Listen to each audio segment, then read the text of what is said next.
পদে প্রাণ সপেছি আমি অভয় পদে প্রাণ সপেছি। জাস্ট এক কথায় অসাধারণ লাগছে।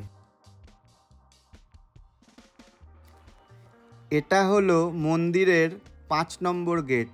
অনেকে এই গেটকে দক্ষিণ দুয়ারও বলে থাকে, কারণ মা এই দিক মুখ করেই বসে আছেন গর্ভগৃহেতে।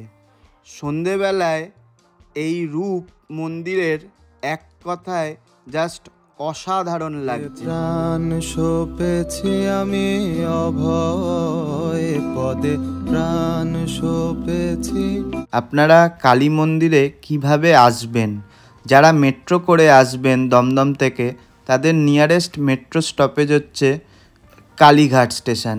এবার যারা আপনারা গড়িয়া দিয়েও আসবেন, ওনারাও চেষ্টা করবেন কালীঘাট মেট্রো স্টেশনে নামার। ওখান থেকে আপনার ওয়াকিং ডিস্টেন্স 5 থেকে 10 মিনিটের মধ্যে আপনারা মন্দিরের সামনে পৌঁছে যাবেন, ঠিক আছে? যারা ট্রেনে করে আসবেন, তাদের নিয়ারেস্ট রেলওয়ে স্টেশন হচ্ছে বালিগঞ্জ।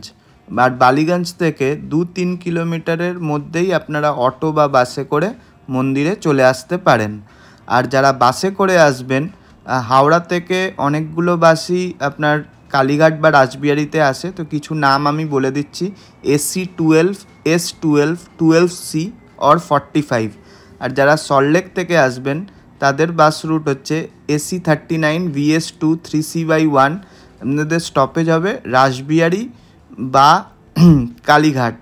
আর যারা সাউথ কলকাতা থেকে আসবেন, তাদের বাস নাম্বারগুলো হচ্ছে 12A, S47 or AC5। এই বাস ধরে আপনারা কালীঘাট বা রাসবিহারিতে নামবেন। ওখান থেকে মন্দির 5 থেকে 10 মিনিট ওয়াকিং ডিস্টেন্স। আশা করছি আর আপনাদের মন্দির আসা নিয়ে কোনো প্রবলেম থাকবে না। So thank you.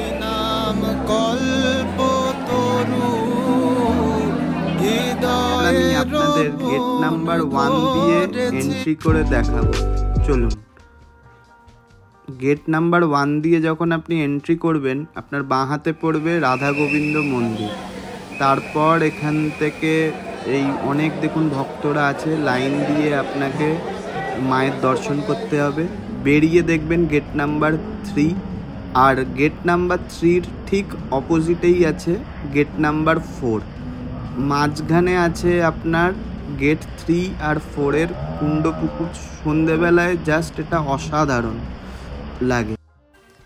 এইটা আসলে একটা ওয়াটার পিউরিফায়ার, খুব সুন্দর বানিয়ে। মন্দিরও আছে।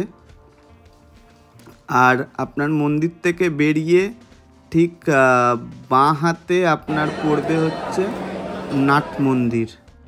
এবার আপনাদের সাথে কালীঘাট মন্দিরের ইতিহাস একটু শেয়ার করি। কলকাতার প্রাচীনতম এবং বিখ্যাত তীর্থস্থানগুলির মধ্যে অন্যতম হলো কালীঘাট কালী মন্দির। এই মন্দিরটি হিন্দু ধর্মের অন্যতম শক্তিপীঠ হিসেবে বিবেচিত। পুরাণ মতে দেবী সতীর দেহের 51টি খণ্ডে বিভক্ত হয়ে পৃথিবীর বিভিন্ন স্থানে পতিত হয়। তার মধ্যে দেবীর ডান পায়ের একটি অংশ এখানে পড়ে। এটি শক্তিপীঠ হয়ে ওঠে। মন্দিরের ইতিহাস প্রায় 350 বছরের পুরনো, যদিও আজকের মন্দিরটি তৈরি হয় 1819 সালে। তবে এর আগে এখানে একটি প্রাচীন কালী মূর্তির উপাসনা করা হতো। এই মন্দিরের দেবীকে মা দক্ষিণাকালী নামে পূজা করা হয়। যদি ভিডিওটা এখনো অবধি ভালো লেগে থাকে তো লাইক আর সাবস্ক্রাইব করবেন, আর আমাকে এরকম ভিডিও বানানোর জন্য আশীর্বাদ করবেন। Thanks for watching. এবার ফাইনালি আপনাদের বলি কি করে পান্ডাদের হাত থেকে বাঁচবেন। গেট নাম্বার 1, 1 নাম্বার গেট, সামনে দোকান, একদম সামনে দোকান আছে, এখানেই চলে আসবেন। সামনে অনেকে অনেক কিছু বলবে, 150 টাকার কমে হবে না, 250 টাকার কমে হবে না। এই দোকানে আপনি চলে আসবেন, যত টাকার আপনার ইচ্ছা এখানে চটি রেখে ভেতরে মায়ের নামে পুজো দিয়ে আসবেন, ঠিক আছে? ওনাকে দেখে নিন। একদম গেট নাম্বার 1-এর বাঁ দিকে আপনি দোকানটাকে পাবেন। Thank you. কৃষি কাজ জানো না।